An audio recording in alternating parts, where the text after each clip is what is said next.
Hello, and welcome to our Alternative Protein State of Global Policy webinar, covering developments in public investment, legislation, and regulation in 2022. While we wait to get started, let us know where you're calling in from in the chat box below. I'm Michael Carter, Policy Associate at GFI, and I'm calling in from Washington, D.C. Welcome, and let's get started. Today, we'll begin with an overview of GFI, our State of Global Policy report, and some of our key findings in 2022. Then we'll turn it over to GFI's experts in Europe, Israel, India, and the United States for deeper insights, and finally wrap up with a few questions from the audience. If you have questions during the webinar, please use the separate Q&A function below, and we'd be happy to field those. Now, let's get started. The Good Food Institute is a 501c3 nonprofit organization focused on scaling alternative proteins as a solution to global challenges. Like electric vehicles and renewable energy, with sufficient public support, alternative proteins can deliver systemic benefits for people, the economy, and the climate, while giving consumers the options and experiences they demand. We are not an industry trade group, but a force multiplier in advancing alt protein science and research, mobilizing resources and talent, advocating for fair policy and public research funding, and empowering partners across the food system to create a sustainable, secure, and just protein supply. We do this work through three key program areas: science and technology, corporate engagement, and policy, and work in the most critical markets and jurisdictions for alt protein advancement, including the United States, Brazil, Europe, Israel, India, and Asia Pacific. Our global policy teams are proud to bring you our 2022 State of Global Policy report, which tracks public investments in alternative proteins, regulatory updates, and legislation around the globe. In an unpredictable and often rocky year for global food systems, 2022 underscored the many reasons for policymakers to support alternative protein development and proved to be a watershed year for global support. We're happy to bring you the following three takeaways from our State of Global Policy report. First, global public funding increased significantly in 2022. We estimate that worldwide, governments invested around $635 million in the alternative protein ecosystem in 2022, bringing the likely all-time public funding for alternative protein projects to over $1 billion. This constitutes a more than doubling of investments and commitments by governments and, as we'll see later, represents both established players increasing their support and new actors entering the scene. GFI separates public investments into two main types: research and development, which addresses the need to create products that provide the taste, texture, quality, and price point necessary to compete in the marketplace, and commercialization, which addresses the need to scale up production to a volume where alternative protein products can meaningfully deliver systemic benefits. In 2022, we also saw a surge in government investments that combined these two approaches as part of larger funding packages to advance alternative proteins, which necessitated creating a third pillar for these mixed initiatives. In 2022, we also saw governments make larger and more ambitious investments than before, largely from established players in the alternative protein space recommitting with enthusiasm. This is an encouraging sign that governments are not only willing to invest large sums in alternative protein advancement, but also that they're confident in making big-ticket investments and presenting them to citizens as a smart use of public funds. We'll go into detail on most of these later, but you may notice two notable absences. While the United States and China, which together fund about half the world's research, have not invested in alternative proteins proportionately to their research or agricultural research capacities, in 2022, the heads of state of both countries indicated that alternative proteins would begin to figure into their national strategies. In China, which does not disclose research funding, President Xi Jinping himself cited the need to diversify protein sources at the two sessions, China's most important political conference, and alt proteins were included in both the agricultural and bioeconomy 5-year plans. In the United States, a 2022 executive order from President Joe Biden called on federal agencies to produce reports on biotechnology, specifically calling out new food sources. The resulting reports from the U.S. Department of Agriculture and Department of Energy recommended that the United States fund research on alternative proteins as a key strategic priority. As we'll hear more about later, the Food and Drug Administration also completed its first pre-market consultation of a cultivated meat product in 2022, paving the way for the United States to become the second country to approve the sale of cultivated meat.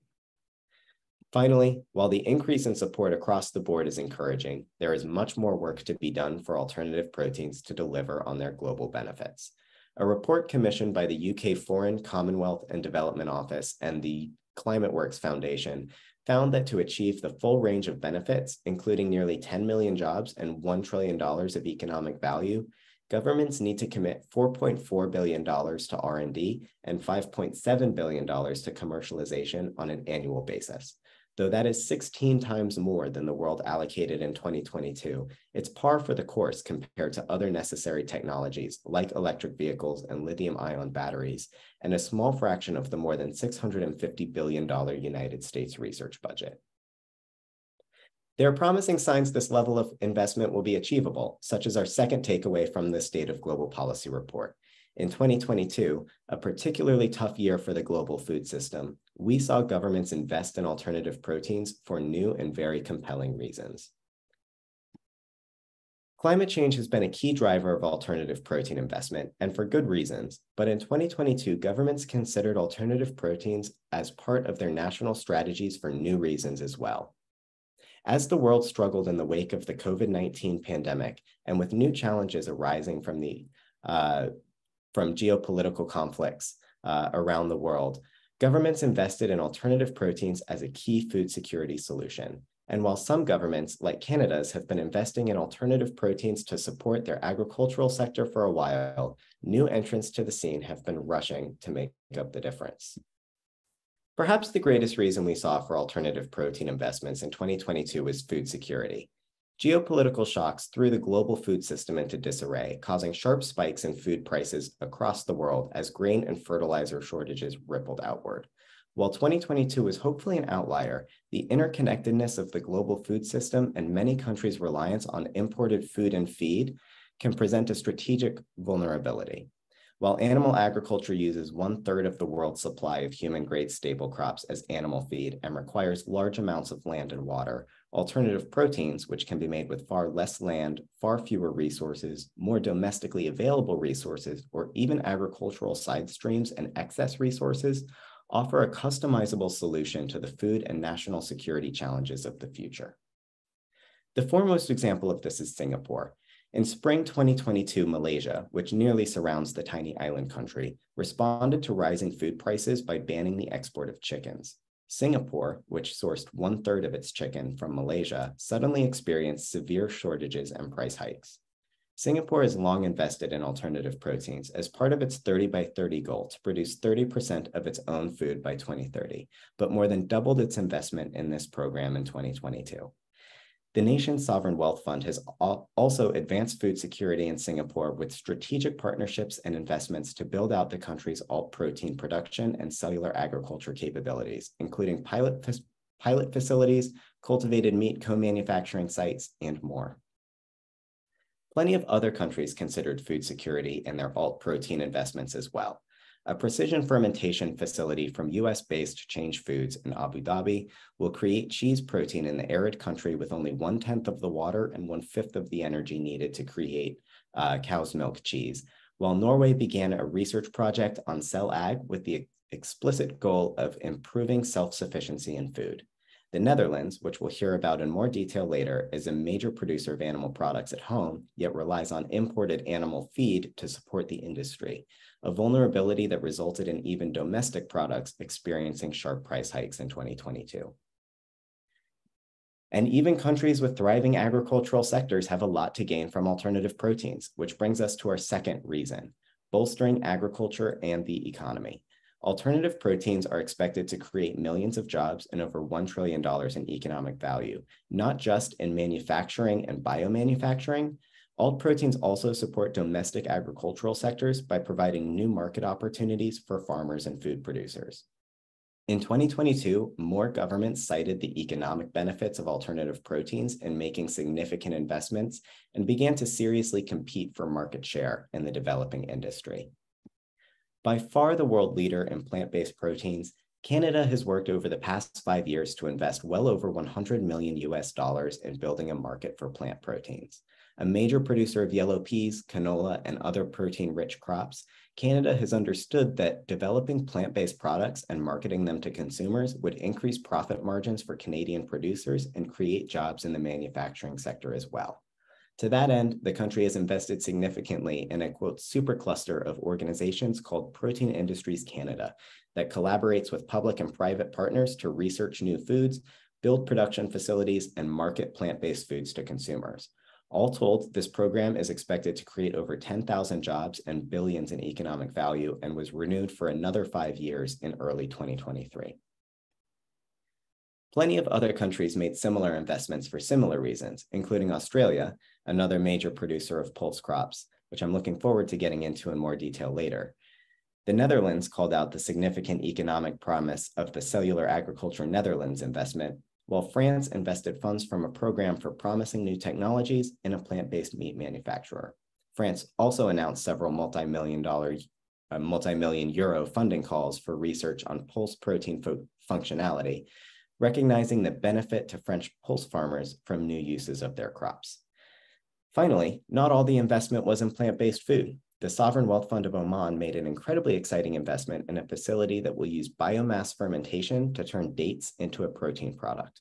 Oman produces far more dates than it can consume or export, depressing prices for farmers, but by introducing a new buyer, they can increase profits for Omani farmers while also producing more protein products within their own borders. This speaks to how alt proteins can address multiple global challenges at once, while the flexible technologies can be customized to do the most good in a specific country.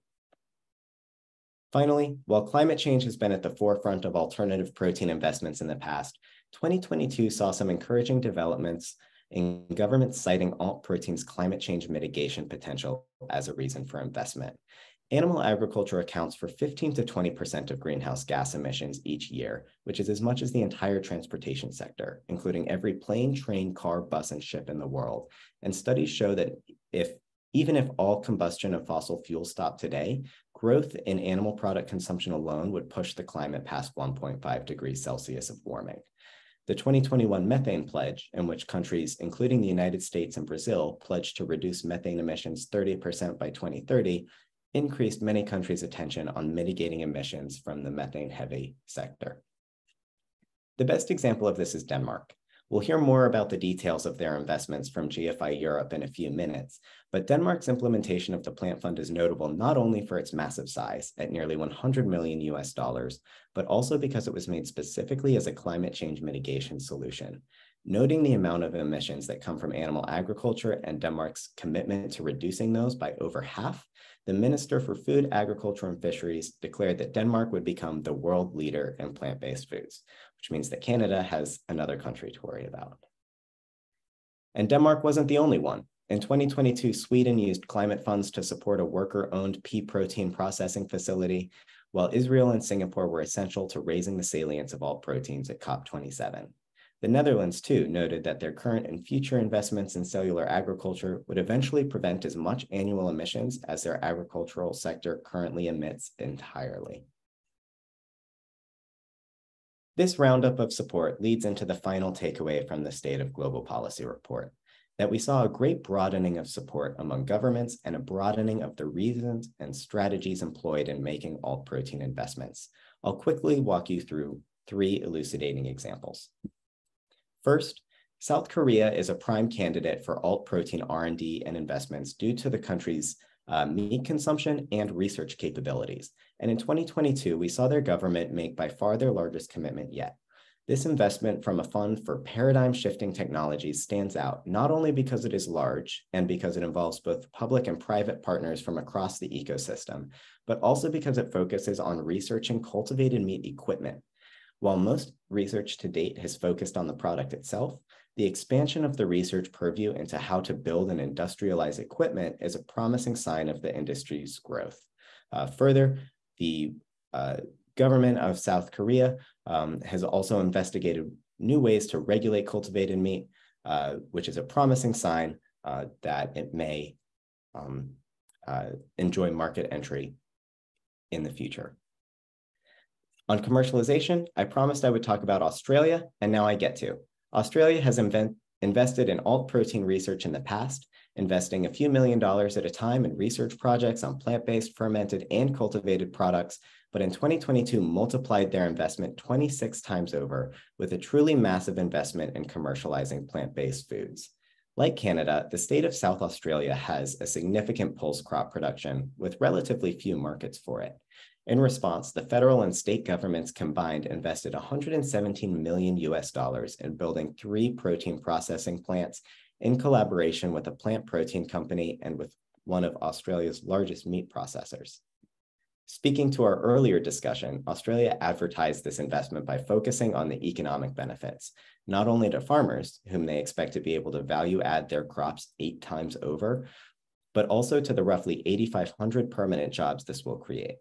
Australia has stated their intention to be a significant exporter of plant protein to the rest of the Asia-Pacific region, generating billions of dollars, and has very specifically stated that these investments will allow them to compete with Canada as the world leader in plant-based foods. Again, watch out, Canada. Finally, public investment is not the only way countries can support alternative proteins. Though Brazil has an extensive research ecosystem and invested specifically in alt proteins for the first time in 2022, they also implemented a unique policy affecting alt proteins. Brazil taxes foods according to how essential the government deems them and whether they're produced domestically. And in 2022, the government created a new category for Brazil-produced plant-based milks with a 0 tax rate. This places them on the same tax level as animal-based milks and other Brazilian products, allowing alternative proteins to more effectively compete in the marketplace. This shows that governments without the capacity to invest significant sums in R&D and commercialization have options to support alternative proteins within their borders.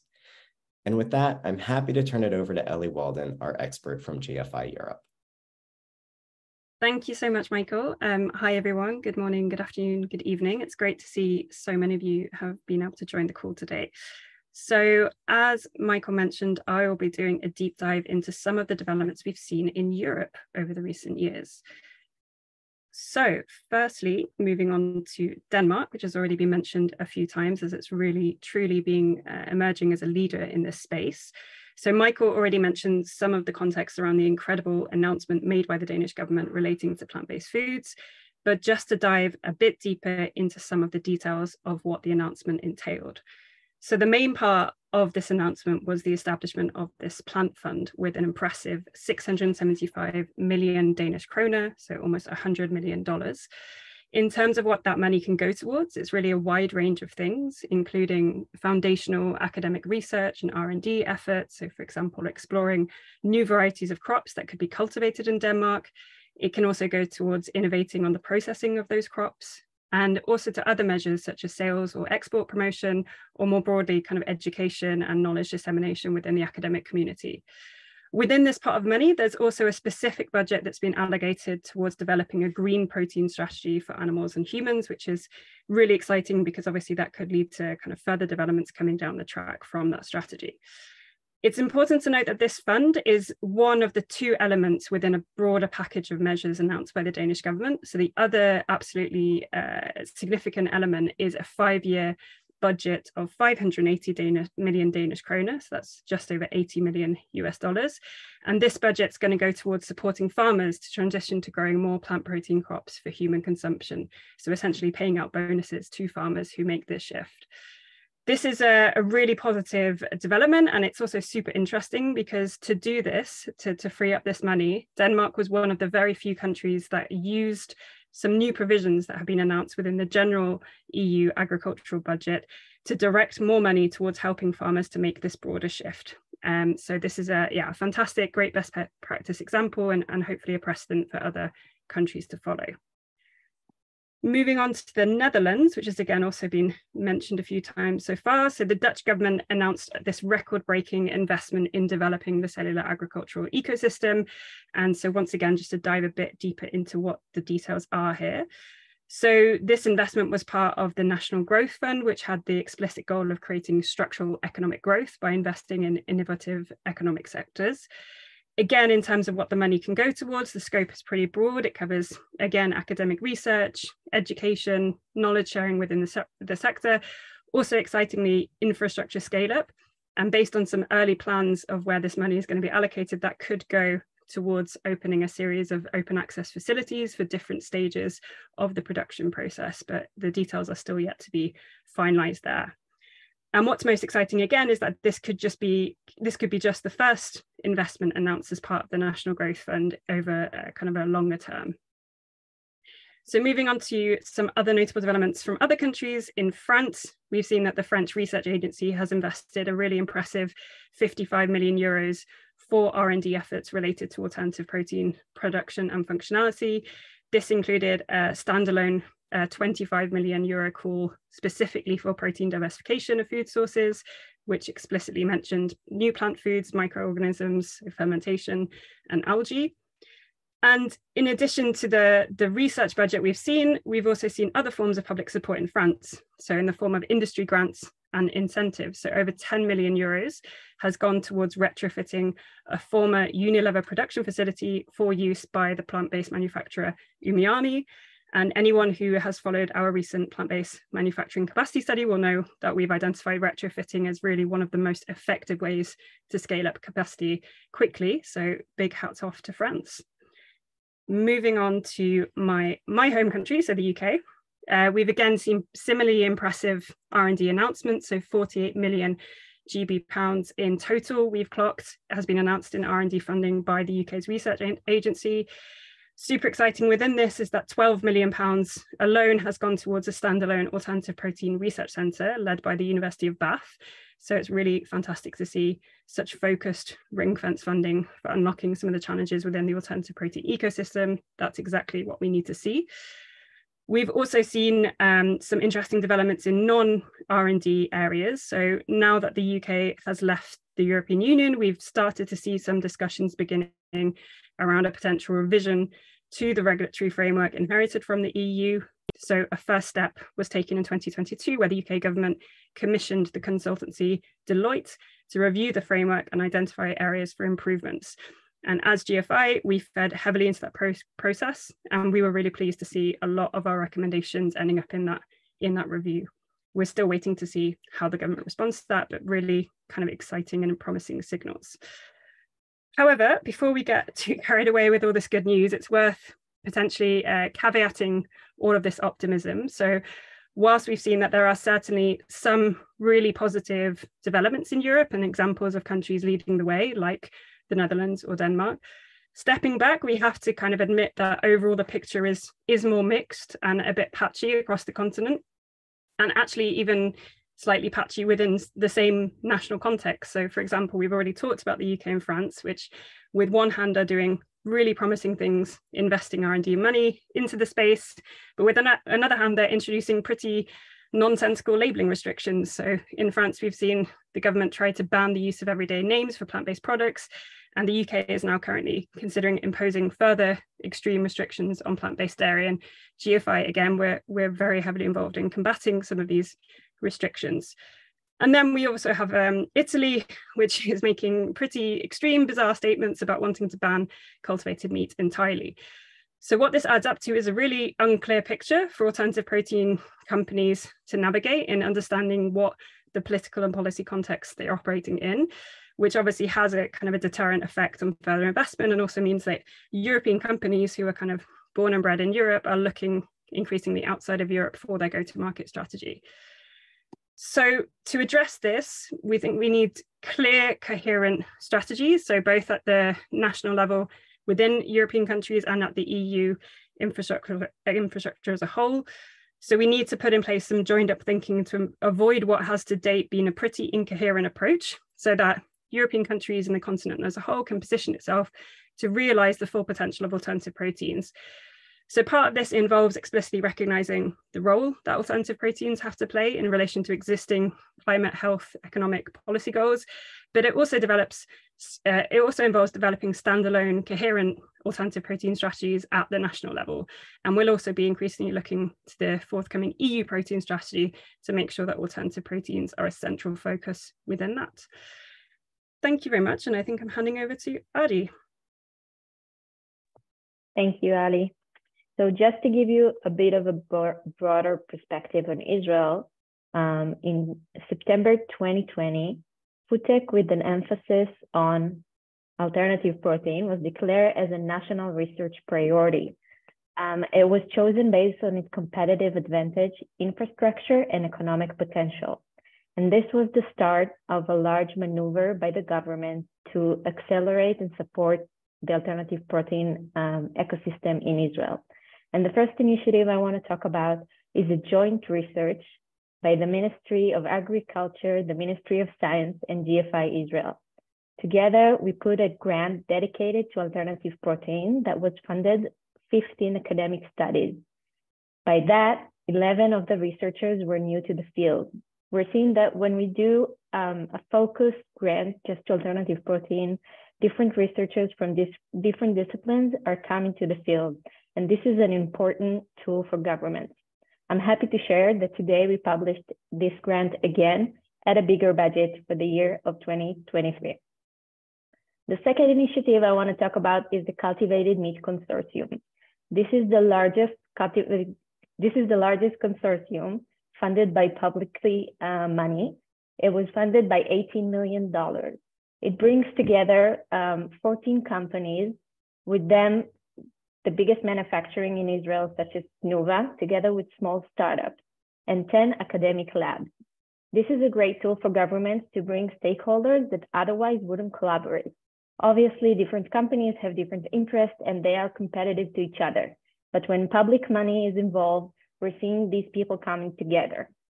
The consortium not only creates new IP that will be shared exclusively by the participants, but they also have their own infrastructure that we're hoping to see get used by other companies in the future. We've seen other consortiums on smaller scales, publicly funded, like the UC Davis one, and two in Japan. And we hope to see more on that in the future in other parts of the world. Another thing that happened in 2022 was the fermentation infrastructure tender. This was a result of a vast needs survey that was conducted by GFI Israel and the Israeli Innovation Authority. It was funded by $14.6 million in public funding and was won by YDA Labs. They have very vast experience in fermentation for many years on smaller scales, but thanks to the tender, they will expand their scales up to 20,000 liters, which is so necessary for Israeli companies to scale up. And also foreigners companies can use this infrastructure. YDL Labs also committed to workforce training in order to create knowledge and expertise in the field of fermentation that is heavily needed in Israel. We're seeing these kind of tenders, again, as a strategic tool for government to support the ecosystem where it needs. Private money cannot fund most of the time this kind of heavy topics. Another exciting news is the regulatory breakthrough. In April 2023, Remit got its first of its kind approval in Israel to market its product. We know that the ministry is working closely with the Israeli companies to create a better regulation system for novel food. And we know this is just the beginning. We're hoping to see more on that in the very, very near future. And then the last thing I want to talk about is how Israel is leveraging the alternative protein as a strategic asset in its diplomacy. So Israel is seeing alternative protein as part of the solution to climate change. And we know it's a global mission. So we're seeing many events in different parts of the world led by the Israeli embassies, not only in different countries, but also in multilateral organizations such as the United Nations. We also saw a huge alternative protein presence at the COP27. This is an opportunity for Israel to collaborate with different countries, but also for the companies to get involved in other markets. So we're hoping to see more countries putting alternative protein at the forefront of their diplomacy. And I'll move it to Radhika now. Thank you so much, Adi. Hi, everyone. I am Radhika, the policy specialist at the Good Food Institute in India, and I'll be presenting an overview of government support for alternative protein in India. So I wanted to start off by going over what the government support has been like until now, and happy to say that the The one that's taking this forward in a major way has been the Ministry of Science and Technology. Just last week, they announced that alternative protein will fall into the 6 priority areas for the Indian government to advance biomanufacturing. By including alternative protein in their policy roadmap, we are certain that it will have policy and positive outcomes, and not just driving public and private investments, but it will increase the research opportunities, increase local manufacturing, and drive talent development for the sector. And this has been fantastic. There have been several talent development initiatives in GFI India, but over the last year, a body under the Ministry of Skill Development approved a job role for a plant-based food technologist. And this has been very positive as it requires minimum qualification and caters to graduates from food technology and that are interested to work in plant-based protein. Although the total disclosed amount of public funding towards alternative protein is around $801,000, which isn't that high compared to other leading countries, there has been a steady increase in the support for R&D, such as announcing grant calls that have included alternative protein as a thematic area, and public institutes providing incubation support to startups, which has been very useful for them. Subnationally, there has been rising interest to invest in alternative proteins, specifically a very large state in Western India called Maharashtra that has planned to set up a manufacturing hub in plant-based protein, which can boost local manufacturing and exports of indigenous crops that are found abundantly in India for application in plant-based products.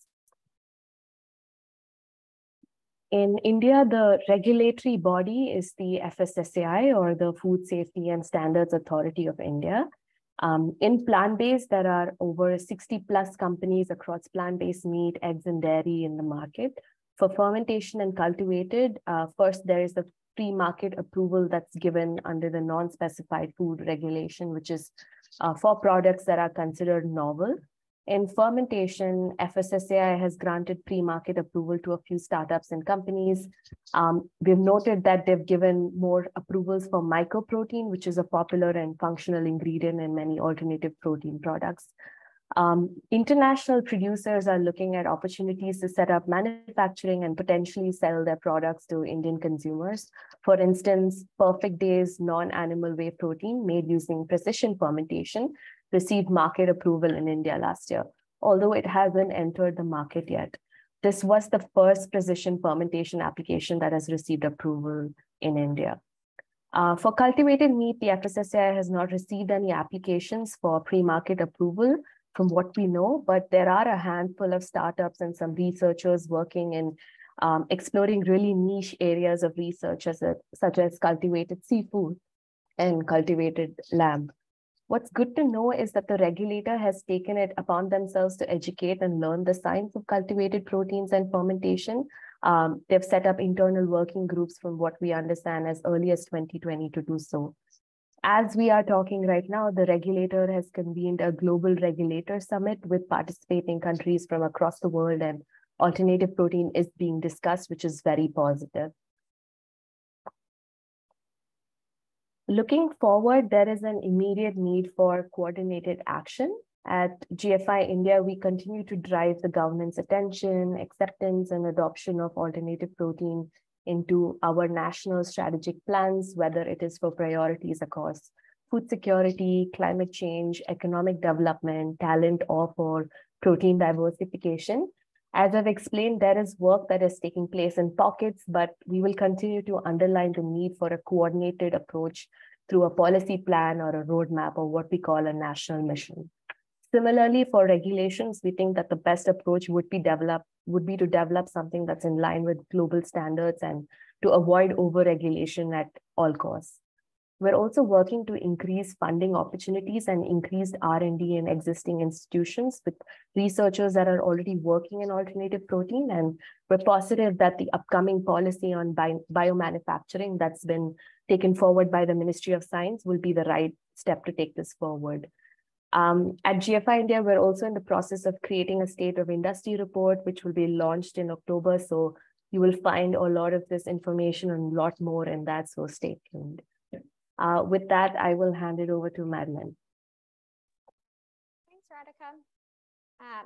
I'm Maddie Cohen. I'm the Senior Regulatory Attorney at GFI US, and I'll be discussing the regulation of cultivated meat here in the US.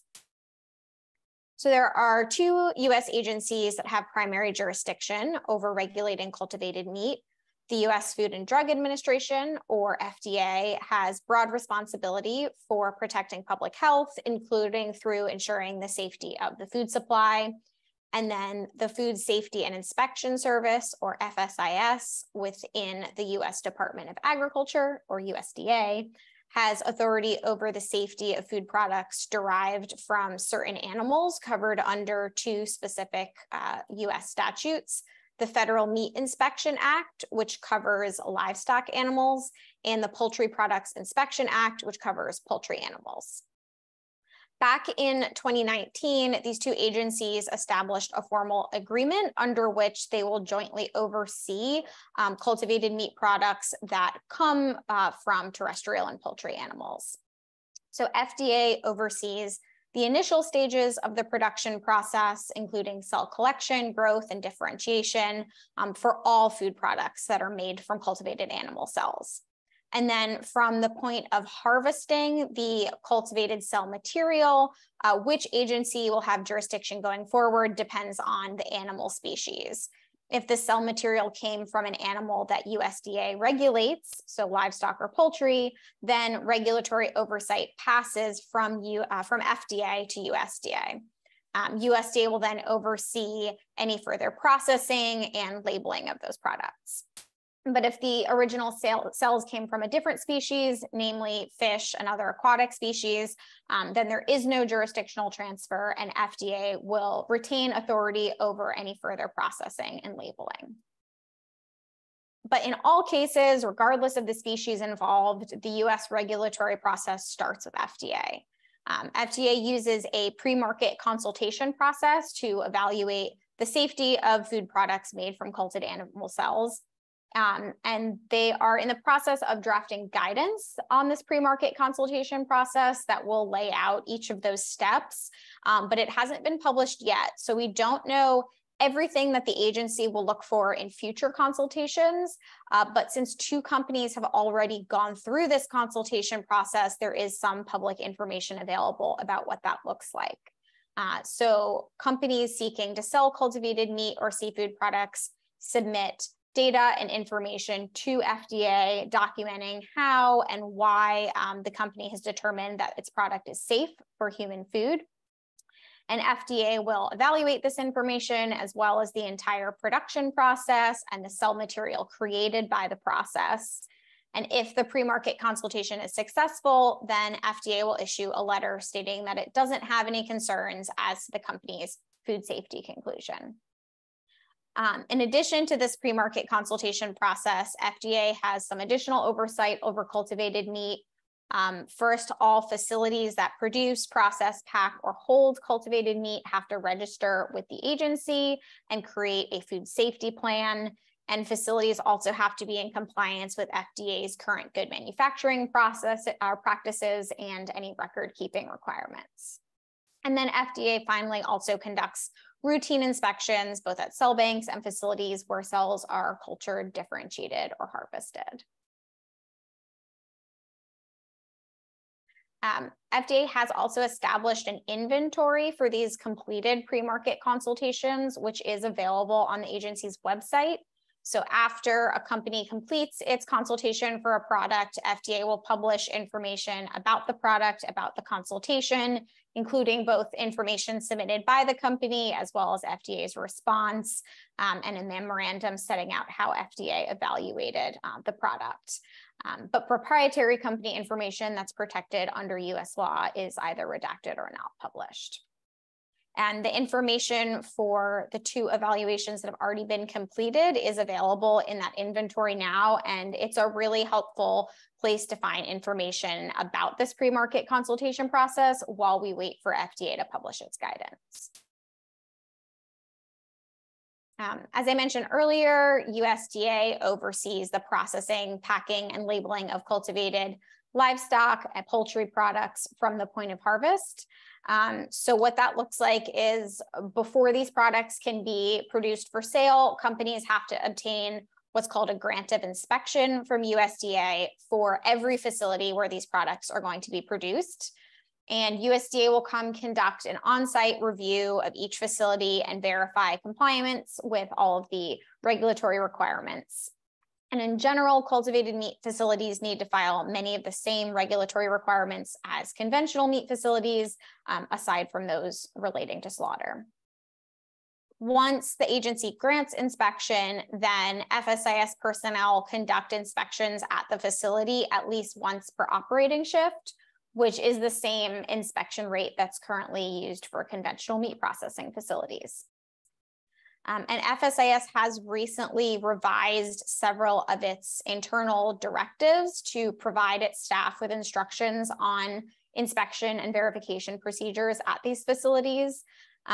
Directives are not regulations. They're not meant to provide information to industry. They are internal instructions for FSIS staff, but they are publicly available on the FSIS website, and they provide some really useful information about how these cultivated meat inspections are being conducted. Finally, to touch on labeling quickly, in terms of how cultivated meat will be labeled, both agencies have agreed to develop labeling principles jointly to make sure that there's not confusion and that there's harmonization between how different cultivated meat products are labeled. And both agencies have already gathered public comments on how these products should be labeled, but no guidance or regulations have been published yet. We do know that FSIS is in the process of writing and publishing a notice of proposed rulemaking on the labeling of cultivated meat, so we may see that in the near future. But in the meantime, FSIS pre-approves labels on a case-by-case basis, so companies don't have to wait for the labeling regulation to come out to get their labels approved. And we know from the 2 companies that are currently selling their cultivated chicken to restaurants that they were approved to use the term cell cultivated on their labels. With that, I'll pass it back to Michael. Awesome. Thank you so much, Maddie. Really exciting developments in the U.S. regulation of cultivated meat and beyond. So to conclude today, thank you for tuning in. We're really excited to present the State of Global Policy report. The 3 main takeaways that we want you to leave with. First, governments invested more resources into alternative proteins than ever before. Government cited new and compelling reasons for doing so, leading to broad applicability across many countries, governments, and jurisdictions. More governments got involved in more types of investments in more areas of the alt protein ecosystem. But of course, much more public investment is needed to realize the full suite of benefits that alternative proteins have to offer for people, the economy, and the climate. Before we move on to some questions, I want to let everyone know that GFI is hosting the Good Food Conference in September. It will be held in San Francisco in person with virtual options available. It will be the place to be for alt protein science, research, industry, and policy. It's a can't miss opportunity, and registration is available at goodfoodconference.com. And so finally, we'll turn to some questions from the audience. I see we've had a couple come in. The first one I want to hand over to Ellie in GFI Europe. What are the main drivers behind funding in Europe? Is it plant-based meat companies, GFI, and what does the opposition look like? Yeah, thank you. It's a great question. I think I would answer that it's probably a mixture of lots of different kinds of stakeholders that are kind of looking for the right opportunity or creating the right opportunity to get funding. So companies definitely, researchers as well, academic researchers going out and trying to locate funding pots and opening them if they don't exist. And I think this comes back to what Michael was saying at the beginning, that, you know, we're seeing an increasing number of reasons that are being recognized for investing in alternative proteins. So more and more of these opportunities are kind of opening up. In terms of GFI's role, I can speak about the UK research funding I mentioned, because that's the only country at a national level where we have a policy expert on the ground there. So I think we can definitely take a bit of credit in unlocking some funding there. We've been working pretty consistently with the UK research agency to highlight the need for more funding, to produce briefings, to give an overview of kind of the gaps that there are in the research ecosystem there. We're also doing a lot of connecting academics to the people who make the decisions about research funding so they can hear it directly from them. So I think we could definitely say that we've had some impact there. Another of the examples that I mentioned on the presentation is the Dutch national growth funding. So in that instance, I know that was a bid that was submitted to free up that funding from the national growth funds. That was a consortium of, I think, 14 different organizations, both mostly companies, but also academic institutes, and I think a couple of NGOs too. So yeah, it's a wide range of stakeholders getting involved and trying to free up this funding. In terms of opposition, I'm not aware that there's really been any opposition in relation to the examples mentioned, but we have seen kind of some isolated sort of complaints and murmurings about the limited amount of funding, and it's very limited amount of funding that's gone to cultivated meat at the EU level, but it's not really very widespread, and it's sort of a bit ironic because usually in their same complaint about the funding that's going to the space, they also say that we need more evidence. So it's a bit interesting complaint about putting funding to a space when they recognize we need more evidence and knowledge about it. So yeah, I hope that answers your question. Awesome, thank you. The next question, I think we're going to pass to Adi in Israel and Radhika in India. What does cultivated meat policy look like in countries with religious restrictions on meat consumption? And we'll pass it to Adi first. Thank you, Michael. So I can say that Aleph Farms was the first company to ever been recognized by a religious entity. She just got approved by the chief rabbi in Israel, and their cultivated product is kosher. We know there are discussions in the Islamic community, both in Israel and the world, and this is the first step ahead. Radhika?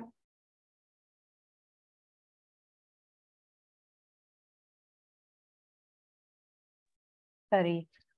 Yeah, I was just saying that I might not be able to answer this comprehensively, but I can give the viewers a perspective because this is all still work in progress. I think for certifications like halal, the cell line might need to be derived not just from a ritually slaughtered animal, but it needs to happen in a halal certified abattoir. And in India, with Hinduism, the practice of not eating meat is from the concept of ahimsa, which is basically to refrain from doing harm. So I think for establishing religious certifications, there will be several nuances, and it might differ between regulatory bodies and countries, depending on the school of thought that's being followed. But GFI's role will continue to be to support with the facts and the data of the current methods or the technology used in the production of the meat, and we will, with support with the regulators, involve these religious certifying bodies who are experts to move such discussions along. So yeah, that's my answer. Wonderful, thank you both.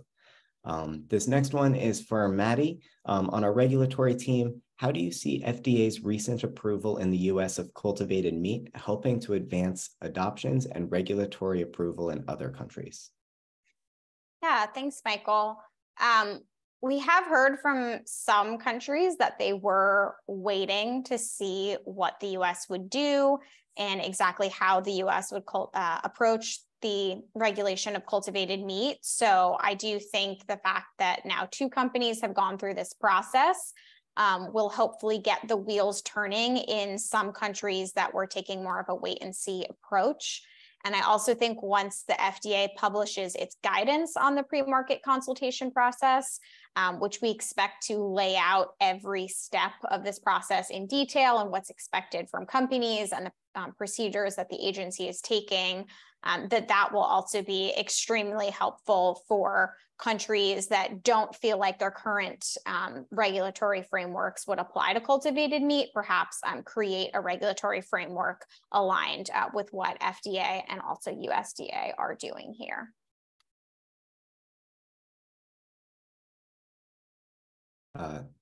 Great, thank you. It looks like we have a couple more questions that just came in. We have one on developing the tridimensional images of new sources of protein. I'm going to go ahead and say that's probably a question for our science and technology team. We have a lot of resources on protein functionality on our website and plenty of resources in terms of people to reach out to. So I'll refer you to gfi.org for a beginning look at that.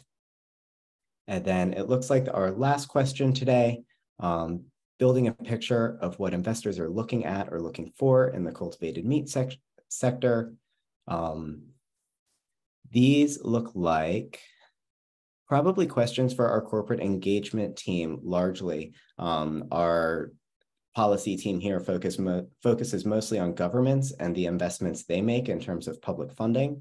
Investors, we have a whole team at GFI in corporate engagement that engages with investors and makes the case for alternative proteins in that capacity. So again, I think I'm going to have to refer that to another portion of our team that's unfortunately not represented on this webinar. So with that, I think we have, I think that's all of the questions we have today, and we are running up on time. So thank you everybody for joining. We're really proud to present the State of Global Policy report. You can find it online at gfi.org/global policy. Thank you to all of our panelists who helped out today, and we look forward to seeing you in the future. Goodbye all.